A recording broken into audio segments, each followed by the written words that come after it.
everyone. This is Dr. Neelam Avtar Singh, homeopathy consultant. 3 days, 3 सीलिया cases. इसके तहत आज हम थर्ड केस की बात करेंगे. थर्ड केस वो केस जो होम्योपैथी से सक्सेसफुली क्योर हुआ. बहुत सारे ऐसे केसेस हैं जो होम्योपैथी से ऑटो इम्यून डिजीज़ हम ठीक करते हैं, और सीलियक डिजीज़ भी ऑटो इम्यून डिसऑर्डर है जिसमें एलोपैथी में जिसका कोई भी इलाज नहीं है, लेकिन होम्योपैथी में अगर हम ठीक तरीके से इलाज करते हैं तो ये भी ठीक होते हैं. मैं 2006 से इन केसेस को ठीक कर रही हूँ और तभी से इतनी सक्सेसफुल क्योर्स मिली हैं. सो अब बात करते हैं एक क्योर्ड केस की. थर्ड केस इस श्रृंखला के तहत. ये एक बच्ची है 8 साल की जो मेरे पास 2014 में आई थी. हमारे कुछ चैरिटेबल यूनिट्स चल रहे हैं जिनमें बहुत नॉमिनल पैसे लेकर पेशेंट को दवाई दी जाती है. ये करने का हमारा मकसद यही है कि एटलीस्ट जो गरीब लोग हैं या जो ज़्यादा पे नहीं कर सकते वो लोग हमारे उन यूनिट्स पे आकर और दवाई ले सकते हैं. सो ये पेशेंट भी उसी यूनिट में आए. इनकी फर्स्ट टाइम जो टीटीजी करवाया गया दैट वाज 78.54. इनको होम्योपैथी के बारे में कुछ नहीं पता था कि होम्योपैथी में ऐसे इलाज हो सकता है. तो ये एलोपैथिक डॉक्टर जो पटियाला के एक बहुत मशहूर डॉक्टर हैं पीडियाट्रिक्स के बच्चों के, तो उनके पास गए. वहाँ से इन्होंने 2 साल ट्रीटमेंट करवाया. लेकिन क्योंकि एलोपैथी में कोई इसका ट्रीटमेंट तो है नहीं, वो सिर्फ कैल्शियम, आयरन एंड मल्टीविटामिन्स ये सब चीज़ें देते हैं. उसके बाद उन्होंने बोल दिया कि इसका HB अब ठीक है, आपको इसका वीट सारी ज़िंदगी के लिए बंद करना पड़ेगा. जिस तरह ऑलरेडी बंद किया हुआ है तो हमेशा ये बंद ही रहेगा. तो उन्होंने कहा कि अगर इलाज ही नहीं है तो हम 2 साल क्या करते रहे. फिर किसी ने बताया हमारे यूनिट का, तो वो हमारे यूनिट पे आए. उन्होंने बताया कि ऐसे 2 साल से हम ट्रीटमेंट ले रहे हैं एलोपैथी का, लेकिन बच्ची का तो वैसे का वैसे ही है. फिर मैं हर केस में फ्रेश टीटीजी करवाती हूँ कि एक बार दोबारा से टीटीजी करवाइए. तो जब वो मेरे पास आए उनका टीटीजी 2.2 था क्योंकि बच्चे का वीट बिल्कुल बंद था. तो फर्स्ट टाइम जो मेरे पास आए थे तब उनका 2.2 जो कि लेस देन 7 होना चाहिए, और इसकी हाइट 4'3" थी और इसका HB 11 ग्राम्स था. वैसे तो इसको कोई प्रॉब्लम नहीं थी, वीट बंद है तो कोई प्रॉब्लम नहीं है. लेकिन जैसे ही ये लोग वीट स्टार्ट करते हैं, गेहूं खाना स्टार्ट करते हैं, तो तभी इनकी प्रॉब्लम स्टार्ट हो जाती है. सो जब बच्ची के बारे में पूछा गया कि इसका स्वभाव किस तरह का है, बच्ची किस तरह की, नेचर कैसी है, कैसे रिएक्ट करती है अपनी बीमारी को या और चीज़ों को, तो उन्होंने बताया कि बहुत शांत स्वभाव की, बहुत अच्छी नेचर है इसकी. गुस्सा गुस्सा कम ही आता है, लेकिन कभी आ भी जाए तो ये ज़्यादा कुछ नहीं बोलती, चुप कर जाती है और ज़्यादा देर नाराज़ भी नहीं रहती. बहुत ओबीडियंट है, कहना मानती है सबका, कभी ज़्यादा ज़िद नहीं करनी, कभी कुछ ज़्यादा डिमांड्स नहीं है, कभी कुछ मांगती नहीं है. और अगर कभी घर में कोई बीमार हो जाता है तब इसको बहुत चिंता हो जाती है और उनका बड़ा ध्यान रखती है, उनकी बहुत केयर करती है. स्कूल में बहुत बड़ी है, कभी शिकायत नहीं आई, कभी किसी बच्चे के साथ शरारत नहीं की, कभी लड़ाई नहीं की, और कभी तंग नहीं करती. कभी कोई बुखार हो गया या कोई भी और प्रॉब्लम हो गई, कभी भी ये तंग नहीं करती. So this was the case.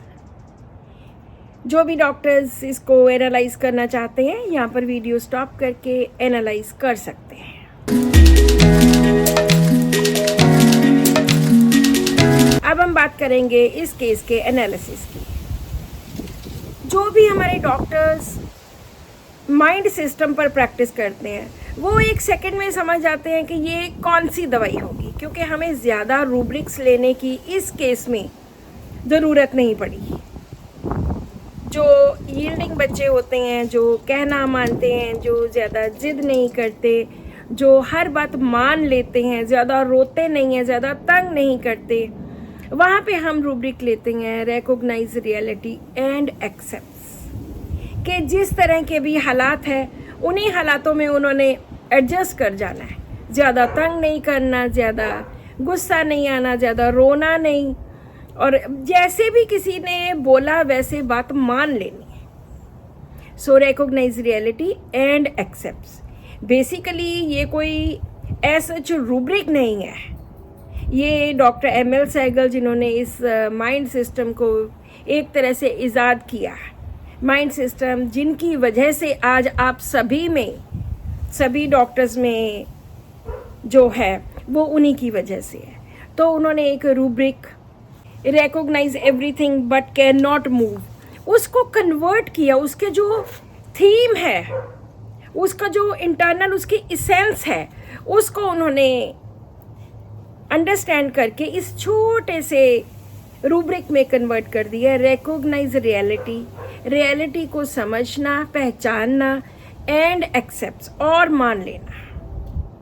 सो ये वैसे तो हम बड़ों में, बुजुर्गों में, गृहिणियों में, सभी में बहुत कॉमनली ये वाली मेडिसिन एंड ये वाला रूब्रिक इस्तेमाल करते हैं।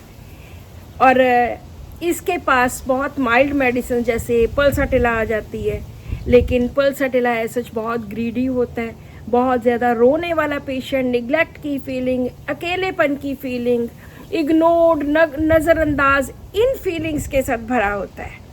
लेकिन ये पेशेंट ये बहुत ही हर चीज़ को रिकॉग्नाइज करता है, हर बात पर मान जाना, सुन लेना दूसरे की बात और उसको एक्सेप्ट कर लेना। अब दवाई तो पहचान ही गए होंगे। So this is Cocculus indicus. Cocculus indicus जिस तरह से मेरा पैटर्न है, पहले 30 में 1 डोज, उसके बाद 200 में, फिर 1 ml में, इस तरह से हमारा ये पैटर्न चलता है, मैनेजमेंट चलती है केस की। जब इनको 3 months के बाद टेस्ट करवाया तो ये जो हमारे यूनिट्स पे अक्सर लोग आते हैं वो उतने ज़्यादा पैसे वाले नहीं होते कि जल्दी जल्दी हम बोलें और टेस्ट करवा लें। तो टेस्ट ये एक बार बोलो 3 महीने के बाद तो 6 महीने लगा देते हैं, क्योंकि टेस्ट कुछ महंगे हैं, अबाउट 1000 के आसपास होता है। तो इन्होंने पहली बार जो टेस्ट करवाया वो 6 महीने 7 महीने के बाद करवाया। इट वाज 3.56, जो कि लेस देन 20 होना चाहिए, और इनका HB भी 11 ग्राम्स था। तो इनका वीट बिल्कुल बंद था, और क्योंकि इनका पहले भी वीट बंद था तो हमने इनकी 1 टाइम वीट स्टार्ट किया। 1 टाइम वीट स्टार्ट करने का मकसद क्या है? क्यों नहीं हम साथ के साथ एकदम वीट स्टार्ट कर देते, गेहूं स्टार्ट कर देते? क्योंकि जैसे जैसे हमारी दवाई असर करती है वैसे वैसे पेशेंट को आराम आना शुरू हो जाता है, और उसका इम्यून सिस्टम धीरे धीरे उसको एक्सेप्ट करता है, वीट को एक्सेप्ट करता है।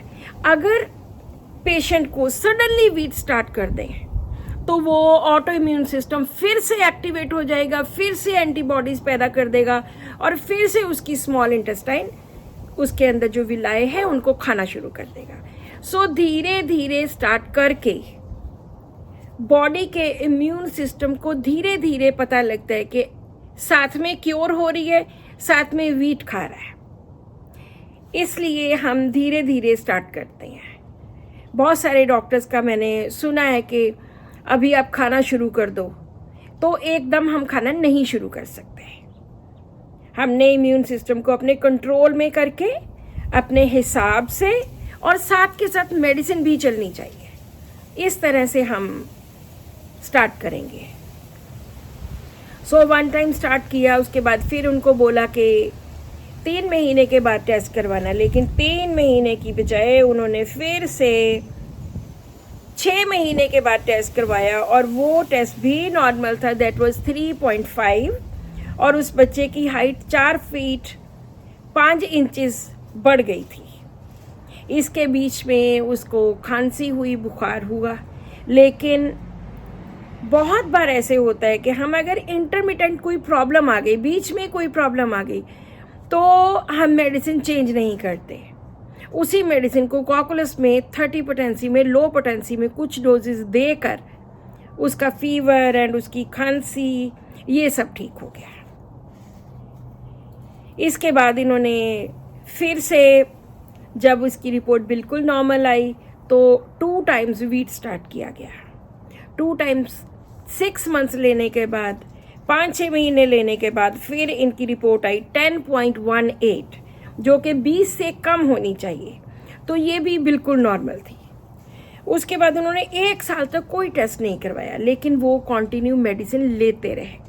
इसकी मदर का हमेशा होता था कि डॉक्टर साहब ठीक हो जाएगी, क्योंकि जब लोगों को एलोपैथी में क्योर नहीं मिलती तो बहुत सारे लोग ऐसे सोचते हैं कि एलोपैथी में क्योर नहीं है तो होम्योपैथी में कैसे ठीक होंगे।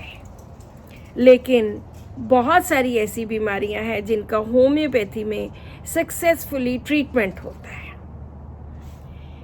उसके 1 साल के बाद उन्होंने फिर से रिपोर्ट कराई, दैट वाज 0.921, जो कि 20 से लेस देन होना चाहिए, और वो ऑल द 3 टाइम्स खाना खा रहे थे।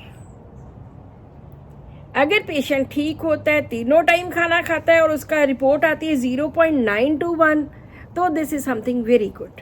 ये भी उन्होंने 1 साल के बाद, तो तकरीबन इनको 4 साल तक ट्रीटमेंट लेना पड़ा, क्योंकि जब तक रिपोर्ट नहीं आएगी तब तक मैं ना उसकी दवाई बंद करूंगी ना उसका केस क्लोज करूंगी। उसके बाद फिर ये इनकी मेडिसिन स्टॉप कर दी गई। 2014 में स्टार्ट हुआ था और 2018 में 18 में मेडिसिन स्टॉप हुई। उसके बाद उन्होंने कोई दवाई नहीं ली। लास्ट ईयर ये मेरे पास आए इन मार्च 22, तो इनको पेट की कोई इन्फेक्शन हो गई। पेट की इन्फेक्शन से ये एलोपैथी में गए। उन्होंने बोला कि आपको एसिड की प्रॉब्लम है, और उसके लिए उन्होंने दवाइयाँ दी। 1 महीना, 2 महीना, 3 महीने चलती रही। इन्होंने बताया कि हमें पहले सीलिएक डिजीज़ थी, व्हीट एलर्जी थी, तो उन्होंने दोबारा से टेस्ट करवाया, और बहुत हैरानी की बात है कि दोबारा से इनका टेस्ट करने पर TTG वाज 1.64, जो कि 20 से कम होना चाहिए, और पेशेंट हर रोज खाना खा रहा है, कितने सालों से खा रहा है।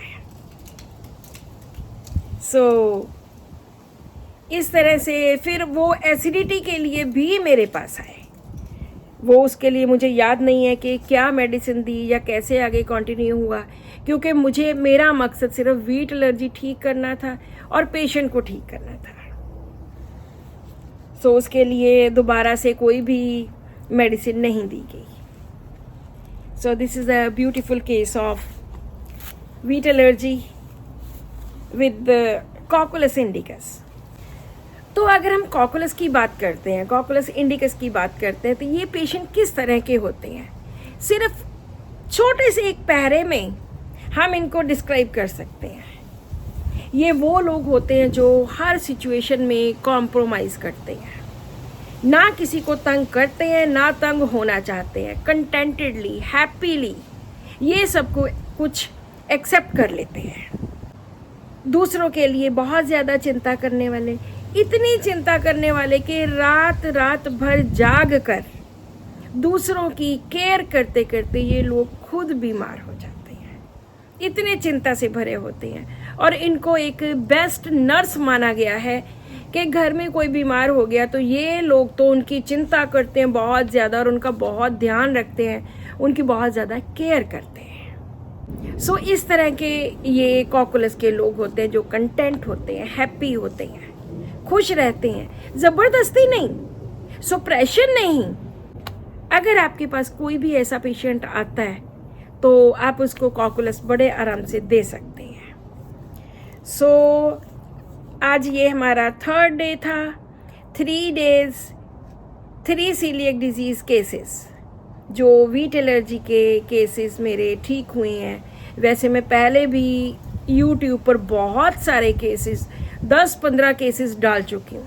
ये तीनों के तीनों न्यू केसेस हैं जिनका फॉलोअप 3-3, 4-4 साल तक चला है। This is all in today's video. अगर आपको या आपके किसी रिलेटिव को या किसी भी आपके फ्रेंड को, अड़ोसी पड़ोसी किसी को भी ये प्रॉब्लम है तो होम्योपैथी लीजिए। Subscribe to my channel, share this video with your family and friends, and thank you so much for watching this video and keep watching my videos. Thank you.